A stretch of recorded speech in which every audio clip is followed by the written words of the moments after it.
Brian, I want to ask you, I mean, you're a humble guy, obviously, so I'm going to, I just want to dive in a little bit to where you sort of seen over the last few years your football program go. Like, where did you start when you came in, and numbers wise, how did you grow it? So I was a part of founding Saskatoon Minor Football in 2002. So it's been an 18-year process now.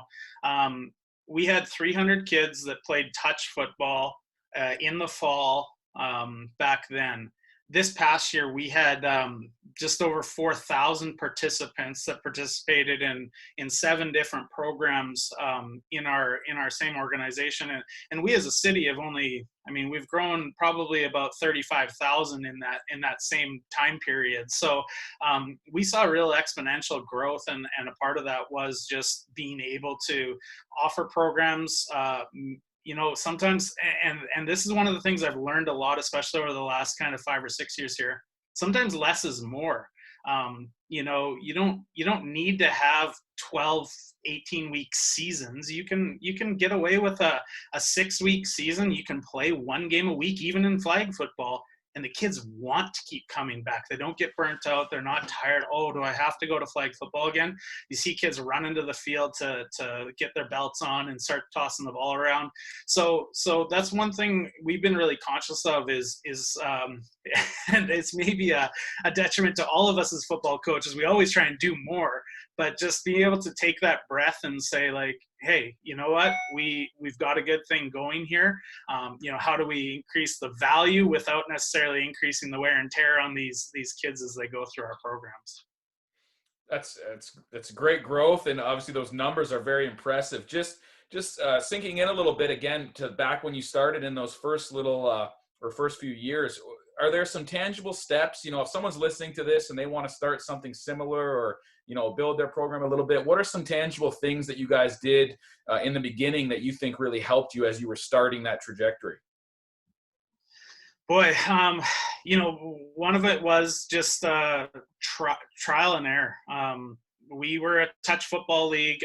There was another football league that existed at the time, the Kinsman Football League, that ran tackle football. We ran non-contact, and we introduced flag football. And we listened to our members, and they said flag football is a lot more fun than touch football. Plus, it's easier to officiate because you see the flag actually pulled off. You don't have to say, "Oh, that person touched me." Get into all that he said, she said stuff. And so we moved primarily to flag football. And then, obviously there's a strong history of 6-a-side. I kind of looked into it because I played 6-a-side football in high school, and I had a team of about 18 players, and it was a lot of fun. And you talk about being able to diversify your skill set. As a lineman, you have to know how to catch and handle the ball and do all those sorts of things. And those are skills that really helped me personally.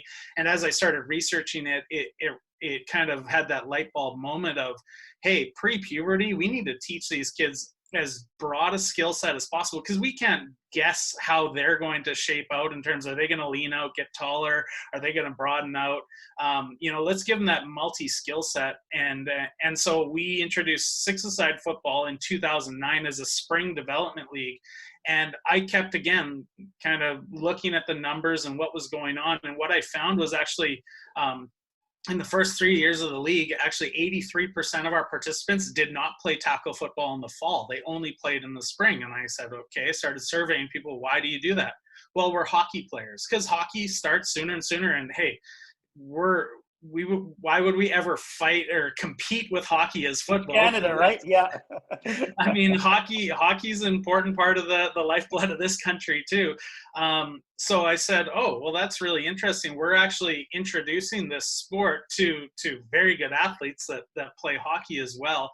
And they're getting a taste of that. And I mean, I think going forward now, I mean, with Hockey Canada limiting the contact that kids can play in hockey at higher and higher age levels, we're the best introduction to teaching contact. And that's one of the kind of communication plans that I have as an organization is reach out to those hockey parents and say, like, hey, we're going to teach your kid how to move in space, in contact, how to pick themselves up, that sort of stuff, because it's still a valued skill in hockey, but it's something that kind of removing a bit from the game. And I credit to Football Canada and all the coaches that have put together our safe contact programs. But we kind of took that education approach of we're going to do the best job we can to teach it safely, keep our game safe, and make sure that we do that. So embracing those principles have been some things.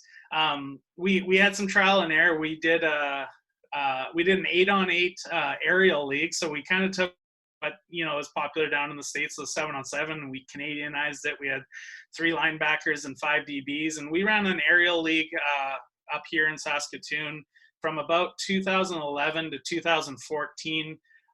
But in 2013, we also started a spring academy, which was to help prepare players for U16, U18 provincial teams, and we kind of just cannibalized ourselves. The aerial league died out, the academy rose up, but it's certainly aerial football is something we're looking into going forward again here, whether that's the traditional 7-on-7 that we do see throughout North America, or if we Canadianize it a little bit. So just being, I guess we pride ourselves. Sorry, I'm ranting here. No, great stuff. We pride ourselves on being innovative and looking at what serves our members in terms of best practice and giving them the best experience on the field. And we're not afraid to stick our neck out there and try something new and say, we might fail at this. We don't have a best practice model that's been running this, but we think this might work.